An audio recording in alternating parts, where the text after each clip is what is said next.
লাখো শহীদের রক্ত কেনা একাত্তর যদি কারো বাপের না হয়, হাজারো শহীদের রক্ত কেনা 24 কারো বাপের না।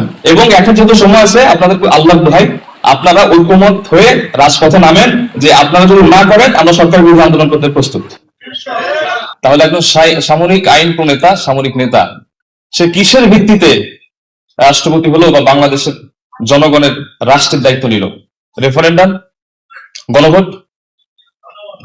বাংলাদেশে এটাই ছিল প্রথম গণভোট এবং এটা ছিল সামরিক শাসনকে বৈধতা দেওয়ার প্রক্রিয়া এবং 98.9% মানুষ ভোট দিয়ে তাকে তার ক্ষমতার বৈধতা দিয়েছিল। এবং সেকেন্ড রেফারেন্ডাম দিয়েছিল হোসেন মোহাম্মদ এরশাদ 1985 21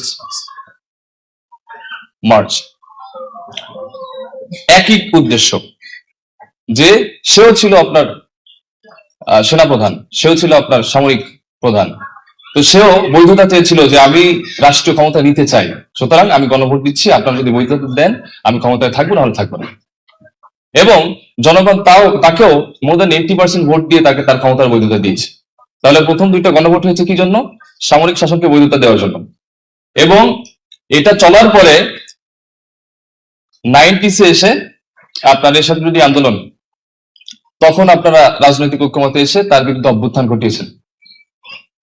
তারপরে তৃতীয়বার যখন গণভোট হয়েছে, এটা কে করেছে? আপসহীন নেত্রী বেগম খালেদা জিয়া করেছেন। এবং এটার উদ্দেশ্য ছিল সংবিধান সংস্কার। তাহলে বাংলাদেশের যিনি প্রধানমন্ত্রী আছেন এখন, তার অবশ্যই তার পিতামাতার গৌরবোজ্জ্বল ইতিহাসকে মনে করতে হবে। বেগম জিয়া তিনি 16 অ্যামেন্ডমেন্ট এনে তিনি ক্ষমতার সংস্কারের বৈধতা চেয়েছিলেন। তিনি কিন্তু আগে নির্বাচিত হয়েছেন, তারপর গণভোট দিয়েছেন। তাহলে আপনার সম্মানিত মা বাংলাদেশের সংবিধান সংস্কারের জন্য গণভোট দিয়ে আপনার কনস্টিটিউশনে অ্যামেন্ডমেন্ট এনেছেন। তাহলে এখন গণভোট মানতে আপনাদের সমস্যা কোথায়?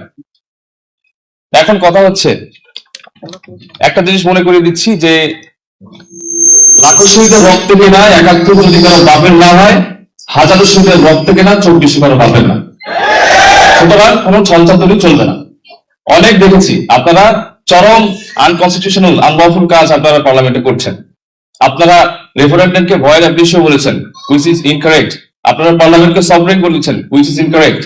এই কথাগুলো আপনারা একান্তই গায়ের জোরে বলছেন, এটা করা চলবে না। আমার বিরোধী দলকে অতি আন্তরিকভাবে বলছি যে আপনারা যথেষ্ট ধৈর্যের সাথে আপনাদের দায়িত্ব পালন করছেন পার্লামেন্টে, কিন্তু এভাবে কাজ হবে না, এভাবে হবে না। আমরা অনশনরত অবস্থায় 5 জন সংসদ সদস্য, মাননীয় সংসদ সদস্য আমাদের দেখা করেছেন। আলহামদুলিল্লাহ, ওনাদের একটাই কথা যে তারা শুনছে না। শুনছে না, তাহলে আমি কি করবো পার্লামেন্ট থেকে? আপনাদের রাজপথে ছাড়া এই জুলাই সনদ বাস্তবায়ন হবে না, কোনো মতেও তারা শুনবে না। তারা দলীয় এজেন্ডাকে, দলীয় মতের অভিপ্রায়কে 70% জনমানুষের অভিপ্রায়ের উপরে আস্থা দিয়েছে, অবস্থান করিয়েছে। 70% ইজ মোর দ্যান 51%, রাইট?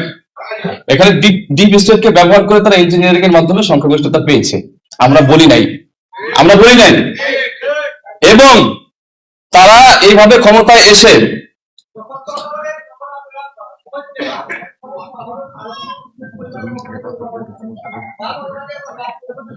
আচ্ছা, একটু আমি আমি আমি বলা উচিত আমার মনে হয়। আচ্ছা, আমি বলছি সেটা হচ্ছে যে তাদের যে দলীয় এজেন্ডা, সেটাকে তারা জনগণের পরম অভিপ্রায়ের উপরে গিয়ে তারা সেটাকে অবস্থান দিয়েছে। যেমন আপনি দেখেন 70% মানুষ গণরায় দিয়েছে সংবিধান সংস্কারের জন্য, এটা সেটেল ইস্যু। তারা 9 মাস ঐক্যমত কমিশনে আলোচনা করেছে এবং তাদের আলোচনার পক্ষে জনমানুষ আছে কিনা সেটা জানার জন্যই তো গণভোট হয়েছে। তা গণভোট দিলেন, এখন মানতে অসুবিধা হচ্ছে কেন? কারণ আপনারা সেই ফ্যাসিবাদী কাঠামোকে পুনর্বহাল রাখতে চান। আপনাদেরকে মনে না করিয়ে দিলে আমার গুনাহ হবে, ভুল হবে না, শুধু গুনাহ হবে। সেটা হচ্ছে আপনার আলী হাসান মুজাহিদ সাহেব, মতিউর রহমান নিজাম সাহেব, তাদের সাথে কি করা হয়েছিল জাতি আমি দেখি নাই? কি করা হয়েছিল? তারা ফুলমন্ত্রী ছিলেন না? তাদের ফাঁসিতে ঝুলানো হয়েছে? ঝুলানো হয়েছে? ঝুলানো হয়েছে, আপনি ভুল বলছেন। ঝুলানো হয়েছে না? আপনাদের নিশ্চিন্ত হওয়ার কোনো সুযোগ নেই। আপনারা কতটা জুলুম নির্যাতনের সয়েছেন এটা আমরা জানি, আপনাদের প্রতি সহমর্মিতা আমাদের আছে। ঠিক একই ঘটনা আপনাদের সাথে হবে যারা এখন সংসদে আছেন বিরোধী দলের পক্ষ থেকে। আমরা চাই না আপনাদের জানমাল পূর্বের মতো ক্ষতিগ্রস্ত হোক। আপনারা যদি এখনই সংবিধান সংস্কারের জন্য রাজপথে না নামেন, আপনাদেরকেও সাসপেন্ড করে দিবে, আপনাদের দলের নিবন্ধন বন্ধ করে দিবে। আপনারা এখনই আপনাদের শুভবুদ্ধির উদয় হওয়া উচিত। এই জন্য আমি বলছি যে জুলাই সনদে কোনো আপোষ করবেন না। আমাদের দায়িত্ব ছিল, আমরা ছাত্র নেতৃত্ব দিয়ে আমাদের যার যার জায়গা থেকে আমরা একটা অভ্যুত্থান করতে পেরেছি, আল্লাহ সুবহানাহু ওয়া তাআলা আমাদের সাহায্য করেছেন। গত 17 বছর অনেক আন্দোলন হয়েছে, কোনো কাজ হয়নি। আল্লাহ আমাদের কবুল করেছেন বলে আজকে এখানে কথা বলছি। আমরা নিজেদের কোনো ক্রেডিট নেই না, দাবিও করি না। আমরা প্রাইভেট থেকে উপদেষ্টা হইতে চাই নাই, যাই নাই। কোথাও থেকে একটা মানে কলঙ্কের দাগ আমাদের গায়ে লাগতে দেয়নি, আলহামদুলিল্লাহ। শুধু সত্য বলতে চাইছি, সত্য বলবো বলেই। এবং আমি একটা কথা বলে শেষ করে দিচ্ছি যে আপনারা যদি বাংলাদেশের জনমানুষের ভবিষ্যতের তোয়াক্কা করেন, আপনারা অবশ্যই কোনো দাড়ি, কমা, সেমিকোলন, হাইফেন একটাও যেন জুলাই সনদ থেকে হারিয়ে না যায়, এবং ওইভাবে পুঙ্খানুপুঙ্খভাবে যেন বাস্তবায়ন করতে হবে। যদি একটা অর্ডিন্যান্স এখান থেকে সরিয়ে ফেলে, আপনারা জানেন কথা অনেক চলে আসতেছে, আমি দুঃখিত, যে আপনার তারা গুম কমিশন অর্ডিন্যান্স কেন বাদ দিচ্ছে, তারা সুপ্রিম কোর্টের বিচার সচিবালয় সংশোধনী অধ্যাদেশ কেন বাদ দিচ্ছে, তারা ব্যাংক রেজুলেশন অধ্যাদেশ কেন বাদ দিচ্ছে, তারা পুনরায় সেই পুনর্বহাল করতে চায় ফ্যাসিবাদী কাঠামো। তা আপনারা এই কাঠামোয় থাকলে তো রাজনীতি করতে পারবেন না, পরের বার কোনো সংসদ নির্বাচন করতে পারবেন না। এখনো কেন রাষ্ট্রপতিকে সরানো হয় না, এই প্রশ্নটা আপনারা কেন করছেন না? চুপ্পু এখনো কিভাবে আপনার রাষ্ট্রপতি?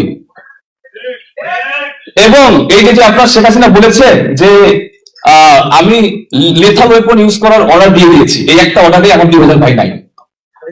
এটা চুপ্পুর সাথে বসেই মিটিং হয়েছে। আমি 10 সেকেন্ড, আর সেটা হচ্ছে যে তারা চুপ্পুকে এই জন্য সরাচ্ছে না কারণ পরবর্তী নির্বাচনের আগে তারা প্রেসিডেন্ট চেঞ্জ করবে এবং এই নির্বাচনকে আবার ইলেকশন ইঞ্জিনিয়ারিং এর মাধ্যমে আবার ক্ষমতায় থাকবে এবং আপনাদের নিশ্চিন্ন করে ফেলবে, আমাদেরকেও করবে। এবং এখন যেহেতু সময় আছে, আপনাদের আল্লাহর দোহাই আপনারা ঐক্যমত হয়ে রাজপথে নামেন, যে আপনারা যদি না করেন আমরা সরকার বিরোধী আন্দোলন করতে প্রস্তুত।